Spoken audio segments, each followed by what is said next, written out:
So part two. So this is I'll continue on like what the planet of Bashar is like. It's like on the fifth dimension, so he's trying to explain what life is like on the fifth dimension. And he says that it's all you have more control over the physical world, um so like whatever they think like appears, so I guess they can just like create things. He didn't really maybe I wasn't paying attention that much, but like apparently yeah, you can just like teleport just by thinking about going someplace. And that's how they get places in their ship. They just get the vibration of wherever they're going and they just teleport there. But so anyway, he was saying that out of the 250 million people, and they do have babies, but they don't have very many babies because people don't die. People live so long. And but you know, people still live and die there, but it's different from the idea of living and dying here, because when they live and die there, it's just more like because they communicate with the spirit world so much that they would have people who are in their soul group would come and live on their planet, but they would be able to materialize their own body, because the spirit world and the fifth dimensional world, so they're so similar that you can physically, you can actually do that. You can materialize a body. So it's kind of like living here on Earth, and you have trees and everything the same, but then like somebody, your friend over here, he's just like extra advanced, and he just materialized his body. And then they'll dematerialize their body, you know, and sometimes they'll just be here for a few years, and then they'll just dematerialize their body. And in our way of seeing things, that's like they're dying. But, you know, for them it's not dying at all. It's just like, because they chose to dematerialize their body, you know, and they wanted to catch a ride on the spaceship to go off here, or they wanted something else to do at that time, so they just... And he says that's how they look at life and death right here on Earth. Like, if you have a kid and they drown when they're 3 years old, or, you know, you have a miscarriage or something, it's just that your kid just only wanted to experience that much of being alive, and then they got enough out of it, and then they're ready to move on. And any pain you feel from that is just holding on to that and not realizing that life is eternal and you'll see them again, and it was meant to be like that and everything.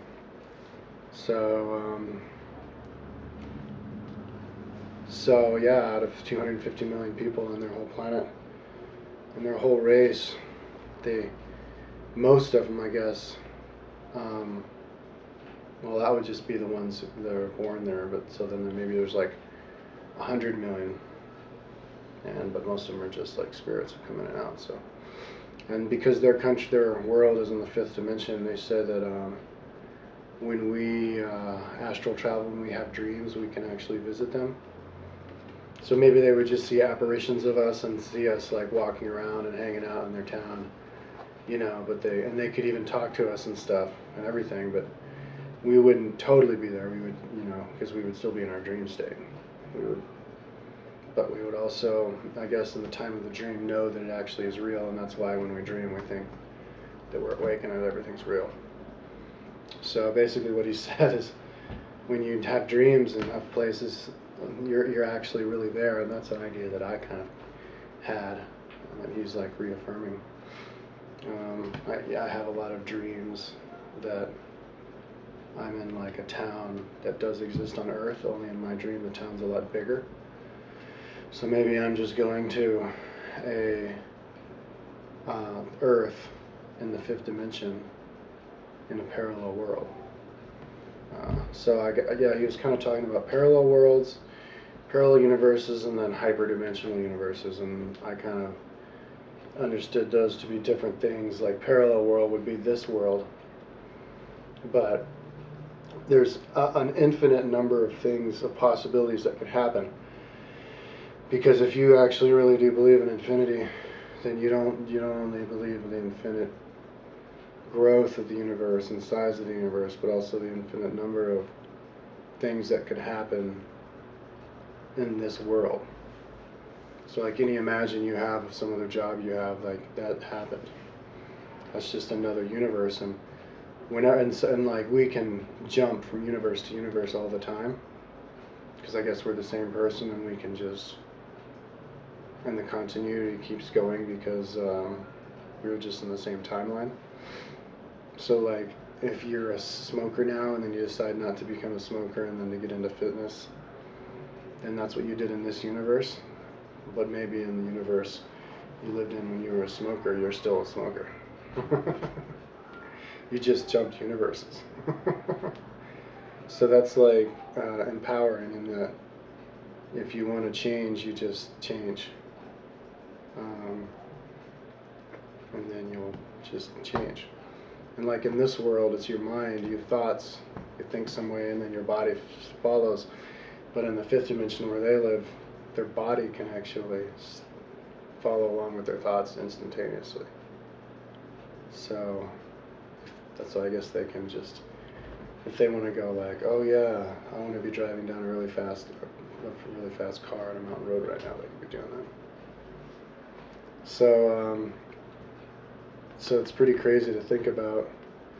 And then he even had a description of like the actual fabric of the universe, and that if you wanted to break all of the parts of the universe down into units, particles, you can get down to the smallest particles that we can detect right now, like the quarks, and then even maybe the ramifications of all of the quarks popping in and out of existence in these configurations. So the strings, they say. So, but in reality, because he was explaining time and space, but because if time is infinite, then that means that time really doesn't exist, because time doesn't get in the way. Then everything in the whole universe is actually just one particle that had just danced around so many times that it just appears to be separate particles, but it's all just one particle. So so like everything's connected also in like a big web also.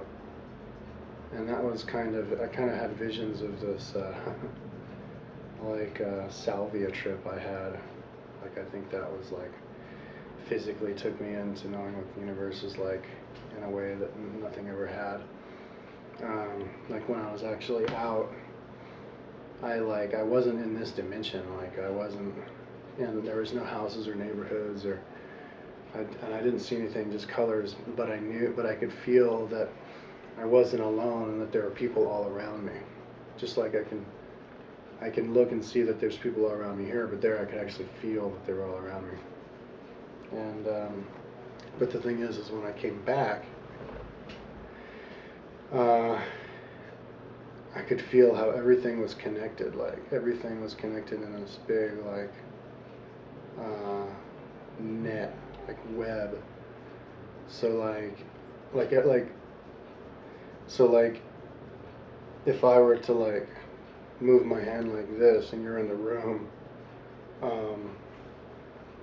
I would be moving a part of us away, so like you would be feeling that. So I would be infecting you. So like no matter what I do in the universe, it affects the whole universe. Because everything's connected, like everything in the whole world, universe, is one organism. And one life being. With just one consciousness. And that's kind of like what I felt physically when I was coming back. And so it was and then within that big oneness, all those different parts, these different individual units like us, also have bifurcated little differential units. Here I have to finish now, but I guess I'll start again.